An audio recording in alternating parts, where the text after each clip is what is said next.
my wonderful listeners, and welcome to the show. Today I bring you episode 83, which will explore the dynamic and very complex world of chemical signaling within the animal's body. Some chemical signals are ubiquitous throughout all of an animal's tissues, as they're involved in all manner of basic maintenance, or cell-to-cell communication, or day-to-day processes. Other chemical signals, like adrenaline, are only released in particular situations, in those rare moments where the animal is in immediate danger or where it's feeling great excitement. Various growth hormones, stimulators and inhibitors alike, influence the body's size and growth rate over relatively long periods of time, relative to the animal's lifespan, and these can even affect the animal's behavior. I'll talk about all of these things and more in today's episode. Now, all of the organs and glands in the body that primarily produce and release some kind of chemical signal, all of these structures are all part of the endocrine system. Typically, but not always, these chemical signals are called hormones. A hormone is some particular species of molecule that gets sent out into the bloodstream, and it has a strong signaling function that alters the performance of other tissues. This is a really important distinction between chemical signaling, like hormones, and other signaling methods, like the action potentials that carry electrochemical signals down the length of an axon to other neurons or motor fibers. These neural signals have a very short half-life, and they affect just a small number of adjacent cells. But with the hormones, the signal is literally the chemical itself, and its presence in a particular tissue at a certain concentration is the message. Information is transmitted when the hormone chemical binds to a receptor on the targeted cells in the appropriate tissue, which then induces specific cellular, tissue, or organ-level responses, or even altered behavior in the animal at large.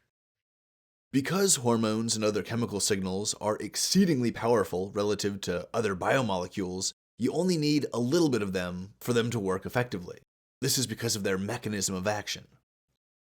Messages that are sent via this endocrine express can have long-lasting, wide-ranging effects, including major macroscale changes to an animal's morphology and physiology. For these reasons, it's really important that hormones and other powerful signaling molecules are present in the body in relatively low concentrations. When they're released, only a little bit is released at a time, and that's enough to get the message across. Now, there's both benefits and disadvantages to this particular mechanism. The benefits of this approach include sustained cell or tissue sensitivity to the hormone. They're not saturated in the hormone, so they're not going to develop an insensitivity to it. Additionally, there's an advantage to this metabolic and biochemical efficiency. If you can successfully elicit a whole body or systemic response with just a small amount of material that you can synthesize relatively quickly and cheaply, so to speak, you're going to do that as opposed to any other alternative, like relying on larger quantities of hormone to convey the same message and get the same result, while also risking insensitivity in your target cells and tissues. A disadvantage of this approach is that the endocrine system itself is sensitive to changes or disruptions in diet, sleep cycle, behavior, mood, etc. And all of these variables to which the endocrine system is very sensitive to, these can all have short and long-term consequences on the organism's behavior and growth and general metabolic health. The endocrine system is a decentralized system. Consider that the nervous system is generally all one coherent, interconnected structure. It's one single mass of nerves. Consider that the lungs and the heart are all centralized structures, connected together through an unbroken circuit of blood vessels. The endocrine system is not like this. There's a few glands, which are large masses of cells, usually with some kind of specialized function, like they produce a particular hormone or they secrete some particular substance, but most endocrine cells are actually on their lonesome, scattered across a tissue or throughout an organ. In that sense, it's kind of similar to the immune system, in that there's a few small centralized structures here and there, but for the most part, most of the cells in the system are distributed throughout the body. To make matters even more complicated, The definition of a cell in the endocrine system is not clearly defined. Some cells can serve a predominantly endocrine function, but other cells have other primary functions, and in the course of performing those functions, they also happen to perform some kind of endocrine function, i.e. synthesizing and releasing some kind of signaling chemical. The endocrine system is therefore not really a specific structure, like you could point to with the cardiovascular or nervous systems. It's more like a biochemical intel agency, with field agents embedded in all of the body's tissues to help coordinate growth and maintenance. The only large coherent structures that you can point to in the endocrine system would be the glands. But even then, glands are usually pretty small and they're scattered throughout the body. Now, the endocrine system also overlaps somewhat with the neural system, as neurons are also a breed of chemical messengers, and they interact with and release hormones just like endocrine cells. Neurotransmitters, which I talked about in the previous episode on the animal's nerves and neurology, are chemical signals released across the synapse to send information from one neuron to another and thus relay a signal. Technically, these neurotransmitters are chemical signals, and they fall under the umbrella of hormones produced through an endocrine process. Although these neural signals are typically only shared between neurons, the overlap between the neural and endocrine systems is made obvious when you shift your attention immediately outside of the neural system. Understand that neurons don't just send chemical signals to each other. They also produce neuroendocrine signals called neurohormones, which are chemicals that get released into the bloodstream to have an effect on downstream cells and other organs and tissues throughout the body. Besides neuron-based signals, the other major types of signals in the endocrine system are autocrine, paracrine, and endocrine signals. Now, these terms all refer to the physical range of effect that the signal has in the body relative to its point of secretion. An autocrine signal, for example, is one that's meant for the same cell that secreted it, so it has the shortest range. For example, interleukin-2 is the name of a hormone that's released by T cells, which I talked about in great detail in episode 81 on the animal immune system. Interleukin-2 is released by the T cell, where it diffuses across the outer membrane and then binds to receptors on that same T cell. This self-signaling, this autocrine signaling with interleukin-2 can encourage two different responses in the T cell. It can keep encouraging the T cell to perform its immune functions like normal, almost as if the T cell is saying words of encouragement to itself.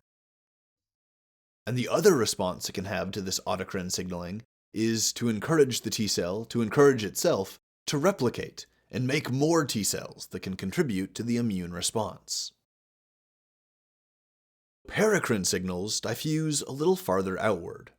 Instead of spreading across the cell's outer surface like a glass of water spilled across a table, the paracrine signals will diffuse into the nearby matrix, and they'll affect many cells in close proximity to the signal-releasing cell. Because of this proximity factor, paracrine signals are often used to relay a message throughout a tissue. So imagine a general sheet of cells comprising any random tissue. A hormone is released somewhere else in the body. It travels through the bloodstream, and some of those molecules reach this tissue. A single molecule will bind to a single receptor on a single cell, but it will cause that cell to then release a paracrine signal, which is a second chemical messenger synthesized and released into the proximal matrix, the nearby matrix, and all the nearby cells. Even though only one cell got that original signal, a whole group of nearby cells have been made aware, and they can then release that paracrine signal on their own to tell other cells even further away, and so on and so forth as the information spreads across the tissue and all the cells are eventually made aware of what's going on. Additionally, specific tissues can only use or respond to specific signaling molecules, and this is a good thing because it limits the amount of crosstalk and cross-contamination of signals activating tissues that they shouldn't. This mechanism of paracrine signaling also explains why so little initial hormone is needed to send a message to so many cells. It's kind of like someone getting a letter in the mail, and then they go out and tell everyone in town. The third type of signal is the endocrine signal, which is sent through the bloodstream to reach pretty much anywhere else in the body. Every other cell worth contacting is technically connected through diffusion or direct access to the bloodstream. A molecule released into the bloodstream will bounce around until it finds a receptor specialized to bind to it, which is a great example demonstrating the specificity of hormone signaling. The cells that produce endocrine signals are often scattered across a tissue and embedded within a matrix of other cells that have other purposes. Imagine a sheet of liver cells studded with the occasional cell that engages in endocrine signaling.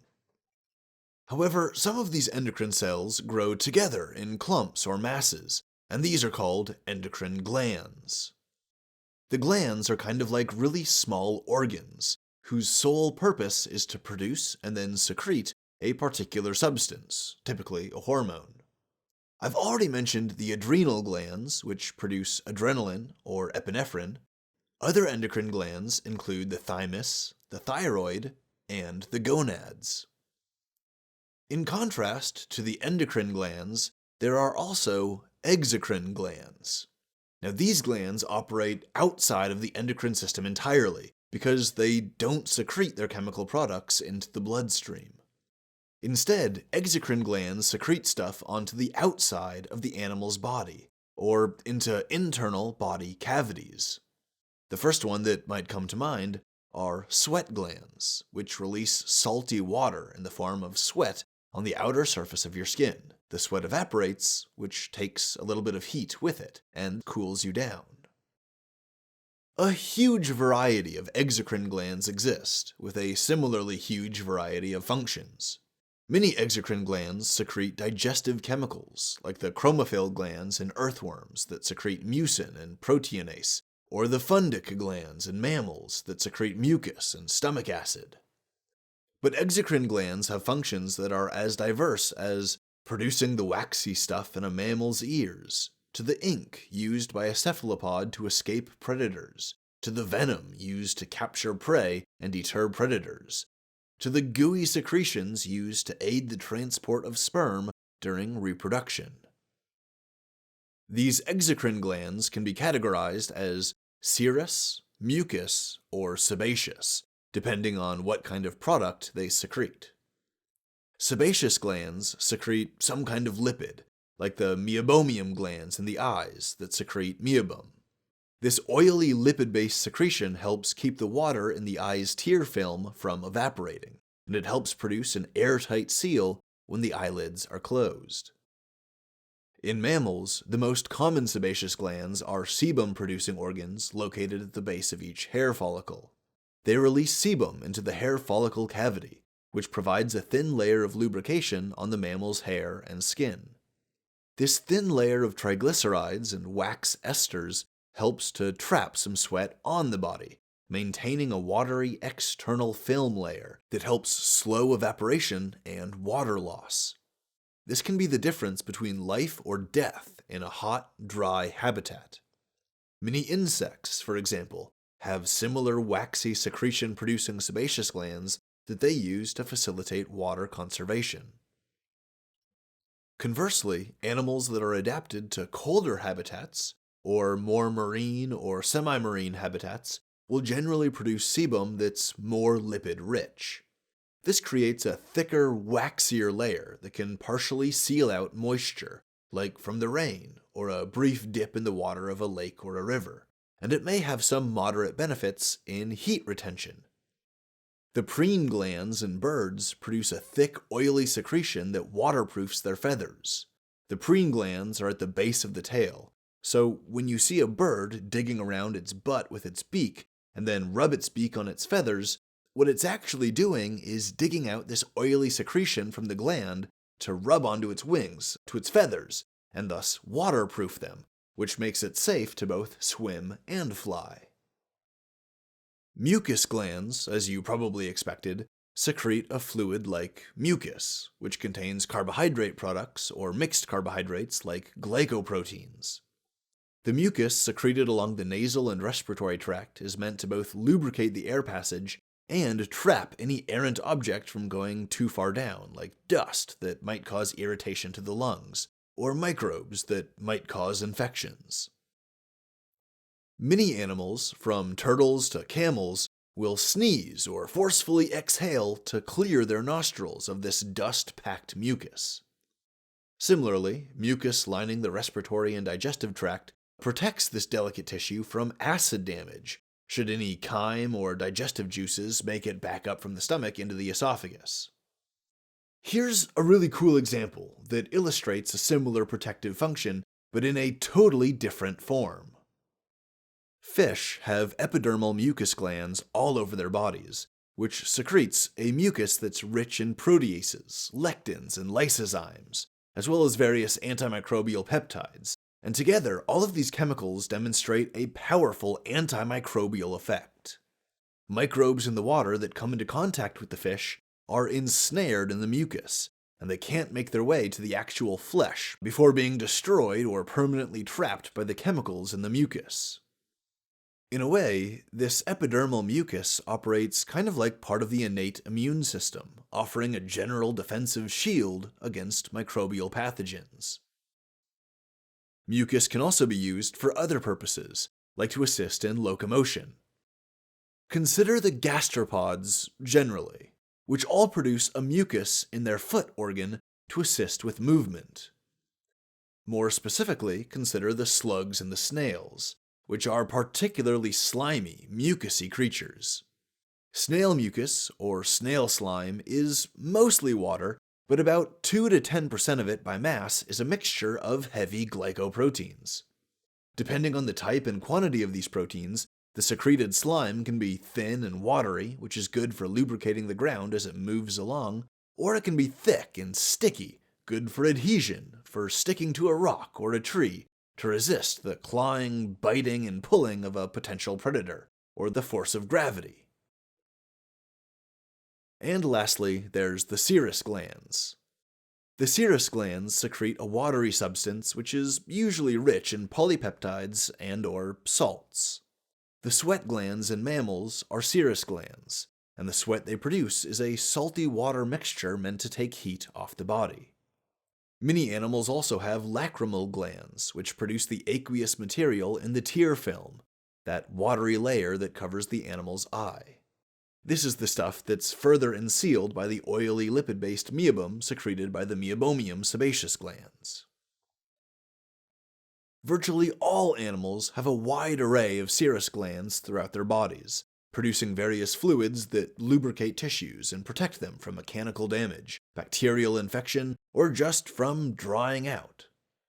Blood serum is a serous gland secretion, which helps to lubricate the vascular system and facilitate blood flow. Similarly, many species use serous glands to lubricate the genital tract, to facilitate the movement or the survival of gametes. Examples include Mehill's gland in flatworms, which help move the eggs through the oviduct, or the male cockroach's mushroom glands and conclavate glands, which produce substances that, respectively, help to stimulate sperm and to coat and protect the spermatophore. These serous secretions are often used for lubrication like this, typically in areas that experience a lot of moving contact, like rubbing or sliding. For example, the lungs, which must expand and contract regularly, are in constant movement against the inner lining of the pleural cavity. This interface, as well as all of the other areas where tissue lining the body cavities comes into contact with the internal organs, all of these interfaces are all lubricated with serous secretions.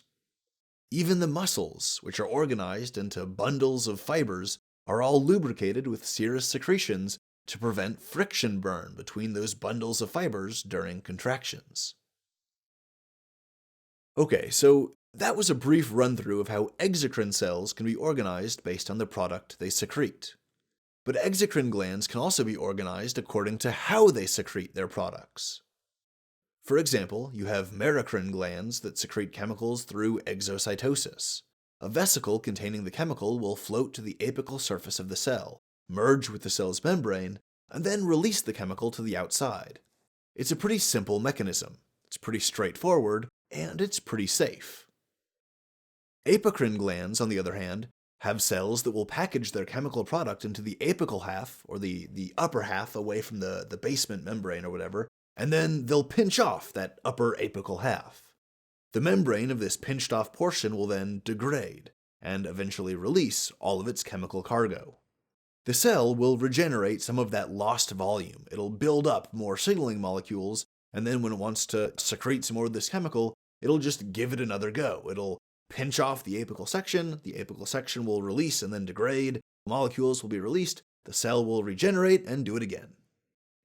And lastly, there are holocrine glands that have cells that just fill themselves up with the chemical product and then explode.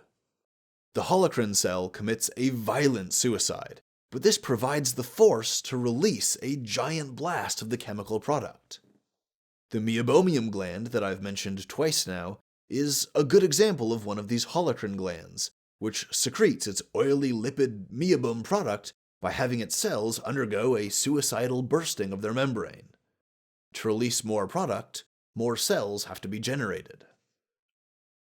This was a brief run-through of the exocrine system, but it's very important to understand that the exocrine system, with all of its cells, be they serous, mucous, sebaceous, or merocrine, apocrine, or holocrine, whatever they are, all of these are not a part of the endocrine system. They don't produce hormones. They aren't involved in cell signaling, and they don't send messages. They don't really do anything at all that endocrine glands do. And the only reason that I even brought them up in the first place was because I was talking about glands, and there's really only the two types of glands. There's endocrine and exocrine glands. The only major distinction here is the pancreas, which is an organ that contains both endocrine and exocrine cells. The pancreas's exocrine cells release digestive enzymes into the intestines, while its endocrine cells release insulin and glucagon into the bloodstream. Okay, so coming back around to the endocrine system, which is the real topic of today's episode, let's return our focus to chemical signals. The most well-known signaling molecules are the hormones. There are three primary types of hormones: polypeptides, or full proteins. They can be small molecule amino acid derivatives, or they can be a type of lipid called a steroid. Peptide hormones and hormones derived from amino acids will bind to receptors on the outer surface of a target cell's membrane. Steroids, however, being lipids, are lipid-soluble, and they can move through the plasma membrane to bind to receptors inside the target cell. Steroid hormones can even enter through the double bilayer membrane of the animal cell's nucleus, where their signaling activity can modulate gene expression. So if an organism needs to have the expression of particular genes altered, maybe upregulated or downregulated for whatever reason, they're most likely going to use a steroid as the signaling molecule to send that information and get it done. But this isn't an absolute rule. There are several notable exceptions. For example, the thyroid gland produces the hormones thyroxine and triiodothyronine, which are both derivatives of the amino acid tyrosine, but they're both lipid-soluble, and they can move across the plasma membrane. From an evolutionary and physiological perspective, the purpose of hormones as a general class of biomolecules is to coordinate the chemical processes going on in different tissues across the animal's body. You have to understand that the body is a chemical superstructure with countless concurrent reactions and regulatory responses, always ongoing to keep the superstructure alive. The hormones make sure that all of the subsystems of this superstructure are fully integrated and coordinated, so that macro-scale processes such as growth, puberty, molting, metamorphosis, reproduction, and mating behaviors and stuff, so that they can all occur properly and functionally. As a class of biomolecules, hormones coordinate the development, growth, and reproduction of cells and tissues, and ultimately organs. They facilitate the cellular response to environmental stressors, and they help the body communicate with itself so as to maintain homeostasis. As an example of hormones affecting growth and development, consider metamorphosis in amphibians like frogs. At some point in the early development of the frog, its tadpole brain will send a signal to its pituitary gland, which will secrete a hormone called thyroid-stimulating hormone. This will stimulate the little tadpole's thyroid gland, causing it to produce and then release the hormone thyroxine, also called T4. T4 will enter the bloodstream, where it will bind to target tissues and then get converted into triiodothyronine, or T3. The T3 will move through the plasma membrane and bind to receptors on the nuclear envelope, which is that double plasma membrane surrounding the nucleus, which encloses the DNA. This T3 hormone will bind to these nuclear receptors and cause them to alter DNA expression in the tadpole's body. This T3 signal and the subsequent cascade of genetic changes will cause the tadpole to grow legs, to lose its tail, and ultimately to develop the mature body plan that allows it to hop around on dry land outside the water. Consider another group of animals. In the insects, there are two hormones that play off of one another to regulate metamorphosis. As the insect larva grows, its body will get bigger. But because it has a stiff exoskeleton, in order to get bigger, the larva has to undergo a series of molting events, where it sheds its exoskeleton and produces a new, larger one. The old, tight-fitting exoskeleton will be ripped apart at built-in seams, it'll be shed, the insect will crawl out of it, and for a brief period of time, it'll have this soft, moist, flexible exoskeleton. The insect can pump itself up with fluids, and this new exoskeleton will harden, it'll settle into place at a moderately larger size. And this is how insects grow.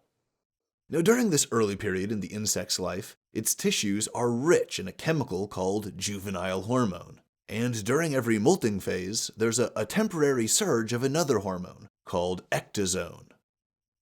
After a specific number of juvenile moltings, which has allowed the larva to grow to a certain size, the concentration of juvenile hormone in the tissues will suddenly drop. The next time there's a surge of ecdysone hormone, it won't be counter-regulated by all of the juvenile hormone, because there is no juvenile hormone. It's all gone. The juvenile hormone is at really low concentrations, and it can't counterbalance the ecdysone.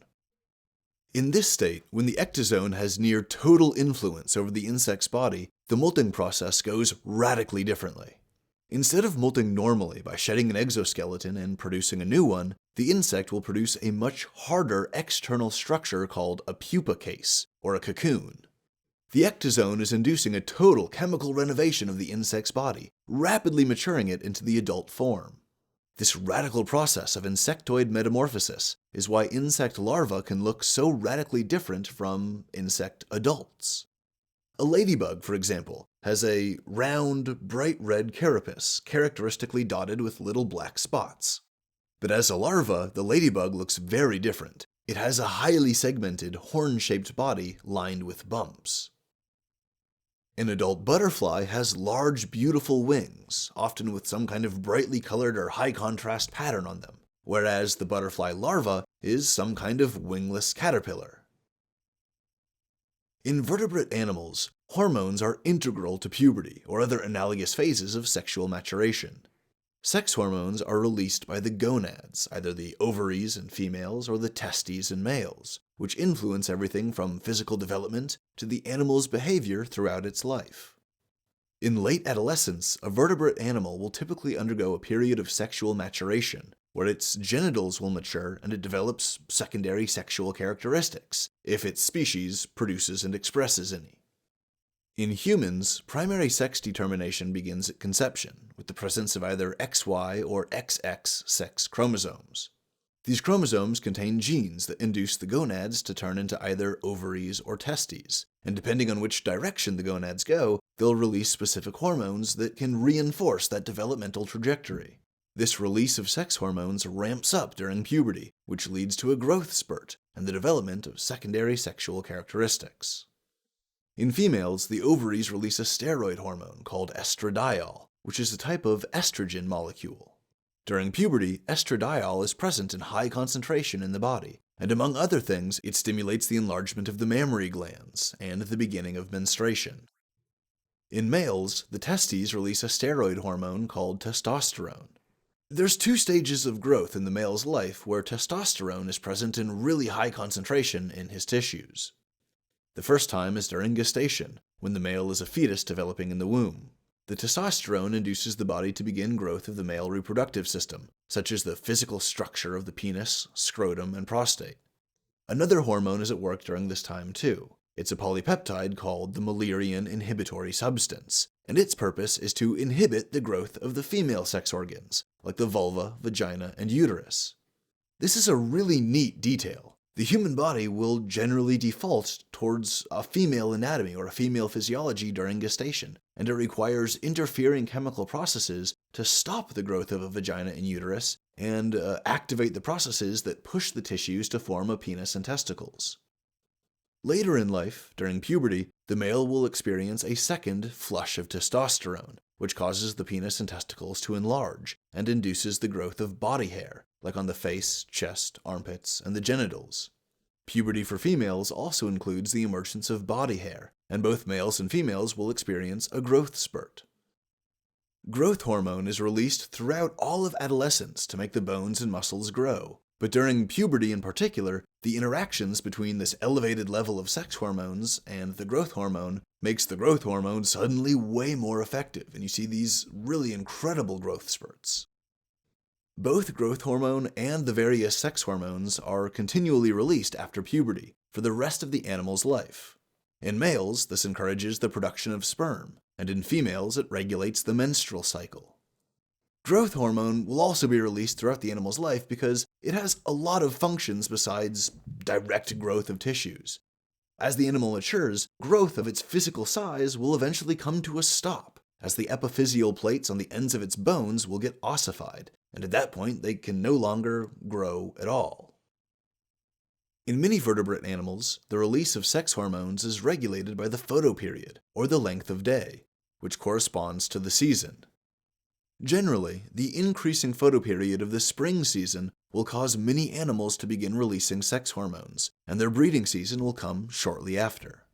Photoreceptor cells in the retina or the brain can detect this light, and they'll send signals to the relevant structures in the brain that stimulate the release of sex hormones. But how exactly this works will differ depending on the species you're looking at. In cephalopods, like octopus and squid, there's a structure called an ocular gland. When the gland is exposed to light, it slowly builds up a certain hormone, which then feeds into the cephalopod's tissues. As the cephalopod ages and it lives day by day and it experiences a day's worth of daylight at a time, this hormone will build up in its ocular gland, and as it diffuses, it'll also build up in the rest of the body. At a certain point, this buildup of the ocular gland hormone will reach a threshold, and the reproductive organs become activated, or they're heavily stimulated. Cephalopods will begin to engage in mate-seeking behaviors with pheromones and signaling cues. They'll mate, they'll lay a clutch of eggs, and then they'll desperately guard it until the first eggs hatch before they die of starvation. This is because the same hormone buildup that activated the gonads in the reproductive system also shut down the digestive system. So as the cephalopod is looking for a mate, it's starving to death. Males usually die shortly after reproduction, having expended the last bit of their life's energy on this final, most critical act of insemination. The females will survive for a little while longer, enough to drearily hang on to the clutch of eggs, and they'll expend the last bit of their energy to stay on guard until the first eggs hatch. And then when they see that happen, then they'll start to let go and finally die. It really is a absolutely ruthless process, one that happens rapidly, leading to a natural cephalopod life cycle measured in months. Even the giant squid of the abyssal depths lives for barely more than 5 years, if that. It gets really curious when you consider some of the studies where they've removed this ocular gland from some of these cephalopods and put them back in the water and just seen how they live the rest of their lives. And without this ocular gland, with it surgically removed, the cephalopods will live 2-3 times as long. Their lifespan is massively increased, and they show a reduction in brooding behavior. They seem more interested in just living their solitary life for this massively extended lifespan. But of course, this is a surgical intervention. You don't see this in nature. And so it's led scientists to postulate that perhaps the evolution of this ocular gland and this hormone that activates the gonads while it simultaneously shuts down the digestive system, this whole system evolved to cut the cephalopod's life short after it reproduced, as a means of avoiding overpopulation and habitat destruction. Anyway, coming back to hormones, The mammals that reproduce seasonally also have photoreceptors in the retinas of their eyes, and these send signals to the pineal gland in their brain. The mammal pineal gland will secrete melatonin, and the levels of melatonin in the body's tissues, like the brain, it works almost like a chemical clock. The darker it is, the more melatonin is produced, and the lighter it is, the less melatonin is produced. This means the mammal body has a rhythmic cycle, where melatonin is present in high quantities at night and low quantities during the day. During the winter, when the nights are long and the days are short, overall melatonin levels are relatively high. And in contrast, in the summer, when the nights are short and the days are long, the overall melatonin levels are relatively low. During the transition from winter to summer, so during the spring, when the days are getting longer and brighter, the total amount of melatonin in the body will gradually decrease, and at some point, the hypothalamus is activated by the decreasing melatonin in the body, and this stimulates the gonads to produce sex hormones. And of course, this will stimulate mating behavior itself. Now, this is the case for so-called long-day breeders, or animals which are stimulated by an increasing length of day. There's also many short-day breeders, or animals which are stimulated by a decreasing length of day. Now, this timing may seem kind of suspect, as the animal would be breeding shortly before the winter season. But for some species, such as many ungulates with the exception of horses, this means the mother can overwinter in the comforts of a den and give birth at the end of winter, so the offspring can spend their adolescence enjoying the bounty of the late spring and early summer months. Many mammals, such as elephants, skunks, and various ungulates like sheep, camels, and giraffe, have a mating season called a rut. The rut is characterized by distinctive behavioral and physiological changes. Affected individuals in these species will typically exhibit more aggression and sexual interest, more mating displays and competitive behavior. Secondary sexual characteristics are displayed, and even the genitals may alter to display signs of fertility. The animals may secrete pheromones, or they may soak themselves in their own urine to create a stronger odor to entice a potential mate. The diurnal reptiles, in contrast, don't have these particular photoreceptors in their retinas, and they don't have this whole melatonin mechanism linked to reproduction, so they don't have reproductive cycles that are regulated by day length. And this is understandable, as most diurnal reptiles live in tropical and desert habitats, where seasonal variation in day length is minimal. Instead, many reptiles have a so-called third eye, or a pineal eye. From the outside, it appears as a thin layer of skin on top of the head with a small hole in it.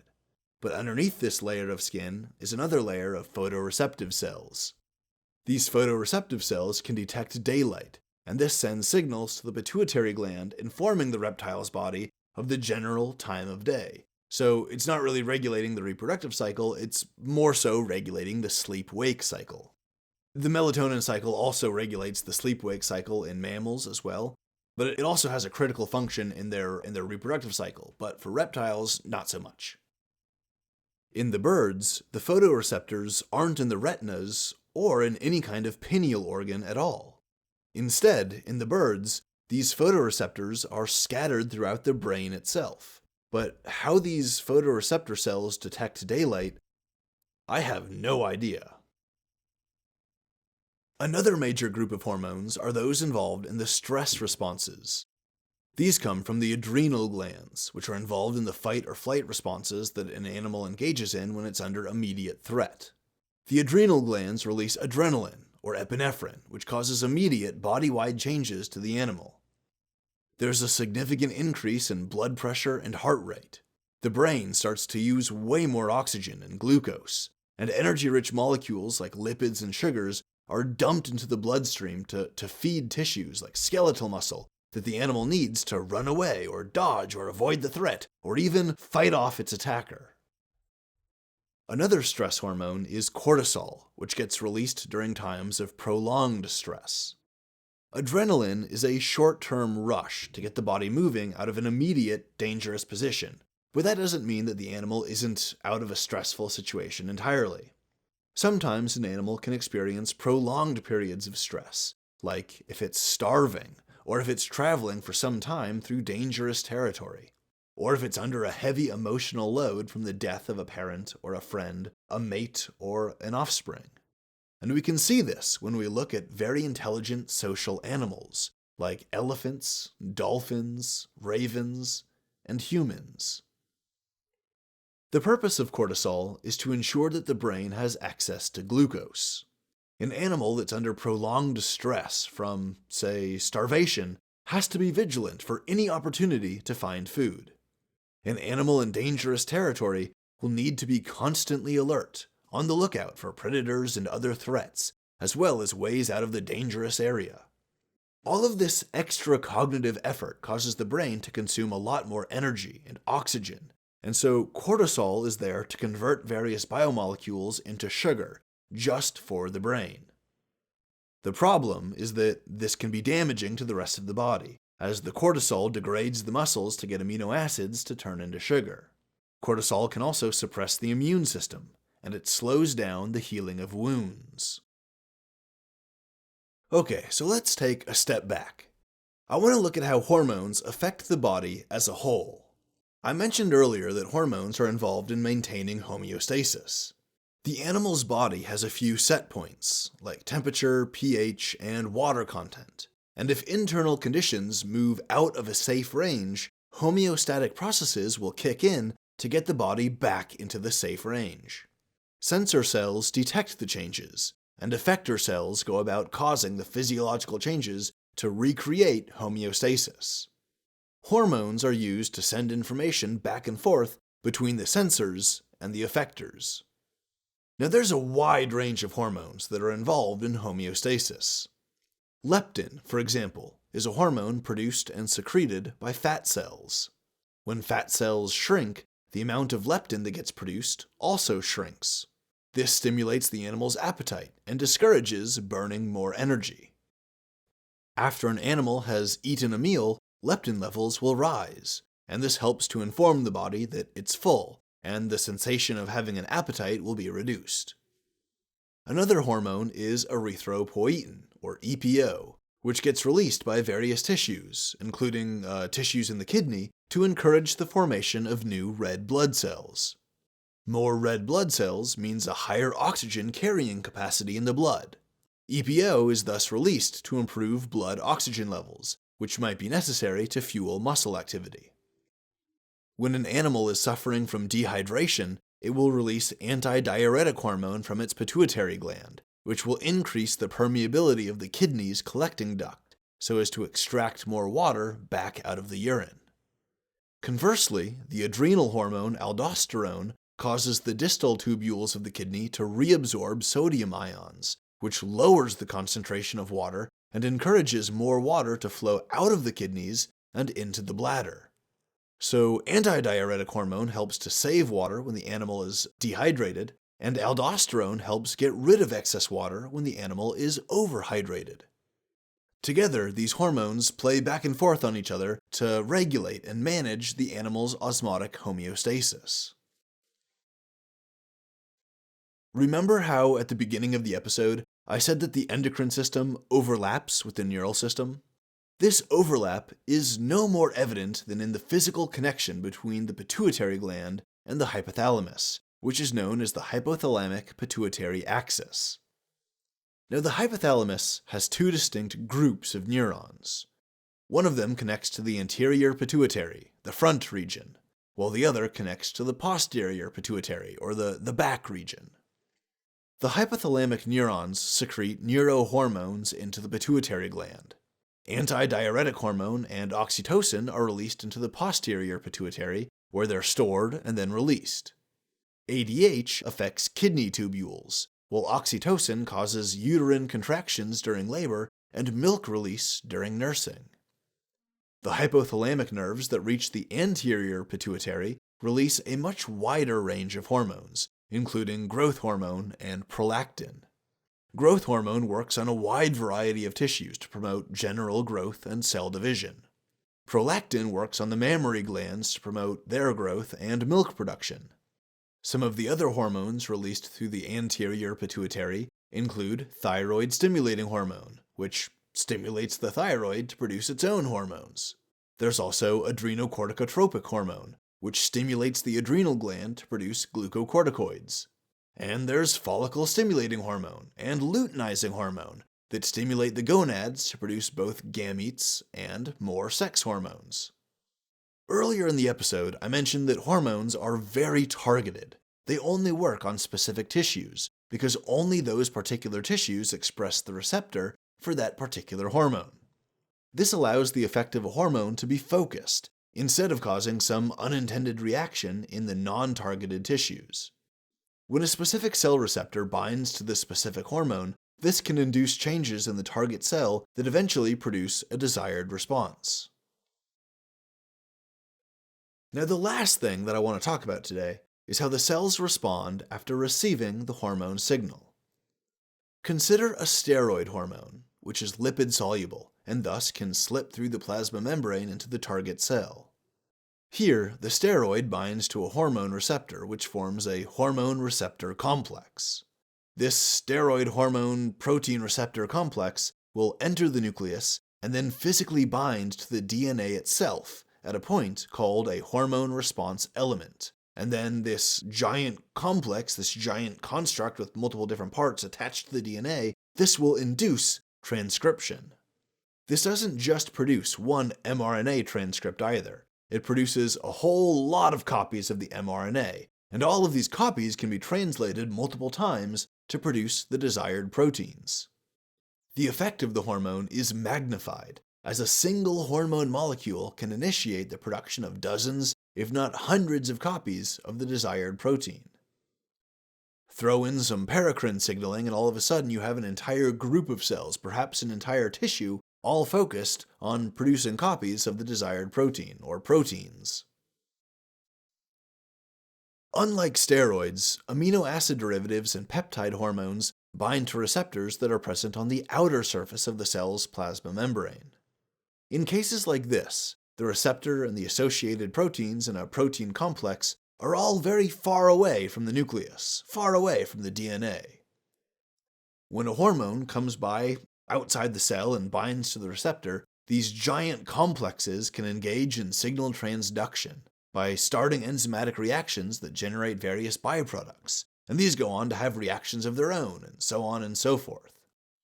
In this sense, the amino acid derivatives and the peptide hormones, their signaling mechanism kind of operates like flipping a switch. When they come and bind to a receptor on the outside of the cell, this will change the conformation in the receptor, or it'll do something to the receptor which will cause it to transmit that signal in the form of altered chemical structures to downstream chemical machinery hanging off the receptor inside the cell. And when all of this machinery starts doing its thing, when it gets up and running because it's reacting to the binding of the chemical signal, this can produce proteins, it can induce cell responses, tissue responses, all kinds of stuff.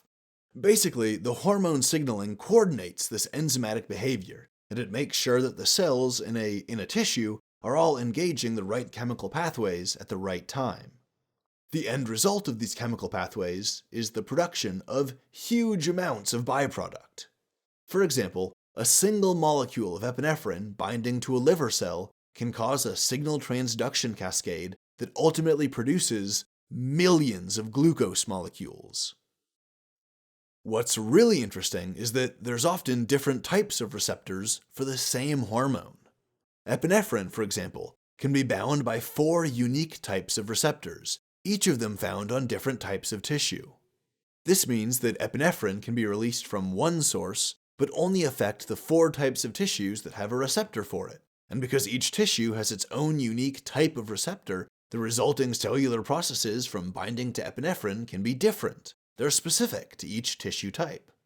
You can see how this mechanism, in combination with a lot of the other mechanisms I've mentioned today, you can see how all of these working together can ultimately create a very fine-grained, highly regulated chemical environment where these released chemical signals only react with what they're intended for, and they create specific desired responses based on the current state of the superstructure of the animal's body.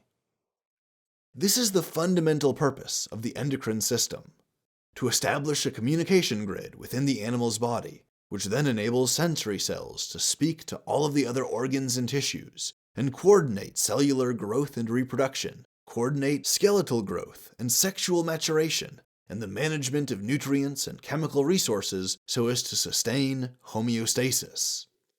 This internal chemical signaling is what allows animals to stay alive and do all of the things that animals do. This was a really fun episode, because I feel like the endocrine system is so poorly understood, and generally it's really underemphasized and underappreciated when talking about the animal organism. Everyone always wants to talk about the cardiovascular or the skeletal or the digestive systems or something, but it's not too often that you hear about the endocrine system. With that said, I hope you enjoyed this episode, and I hope you learned a fair amount about hormones and chemical signaling. In the next episode, which will also be the final episode in this second series on animal physiology, we're going to explore the two major divisions in the animal kingdom, the protostomes and the deuterostomes. If you enjoyed this episode, then hit the like button, and if you like all my content, then hit the subscribe button, and you might want to hit that bell too so that you get notifications whenever I upload something new. If you want to support the show in other ways, check out the official store, buy a cool t-shirt that I designed myself, become a Patreon supporter. I got a bunch of different tiers that you can join. The cheapest one is just $12 a year, $1 a month. And no matter what you sign up for on the Patreon page, that directly supports the podcast, and I can't tell you how much I appreciate it.